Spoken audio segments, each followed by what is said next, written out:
ในตอนเช้าของวันที่25กรกฎาคมผ่านมาท่านท้องสิงห์ธรรมวงศ์นายกรัฐมนตรีแห่งสาธารณรัฐประชาธิปไตยประชาชนลาวพร้อมด้วยคณะรัฐมนตรีได้ลงพบปะเยี่ยมยามพ่อแม่ประชาชนอยู่บ้านนายางเมืองนาไซทองนครวิจันทร์โดยได้รับการต้อนรับจากทานสุกันมหาราชเจ้าของนครวิจันทร์ท่านเจ้าเมืองนาไซทองหัวหน้าแผนกการอ้อมข้างนครวิจันทร์และพ่อแม่ประชาชนภายในบ้านนายางอย่างอบอุ่นในโอกาสนี้ท่านนายกรัฐมนตรีก็ได้รับฟังการรายงานสภาพการจัดตั้งปฏิบัติเวียกงานต่างๆในระยะผ่านมาโดยย่อ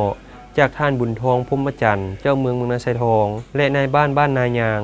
บ้านนายางบ่มีครอบครัวทุกข์ยากยึดถืออาชีพปลูกฝังและเลี้ยงสัตว์90ส่วนห้อยมีเนื้อที่ทำการผลิตทั้งหมด125เฮกตาร์เฉลี่ยสมรรถภาพข้าวหน้าปี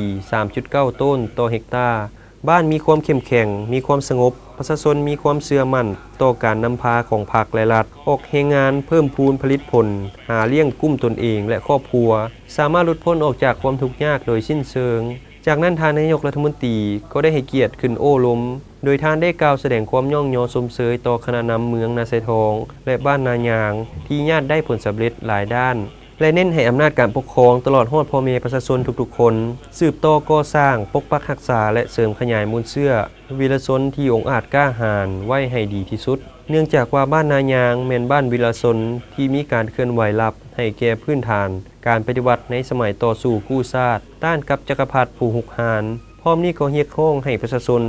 จงห้าวหันต่อการผลิตกุ้มตนเองเพิ่งตนเองและกลายเป็นสินค้าดีขึ้นเทอละก้าว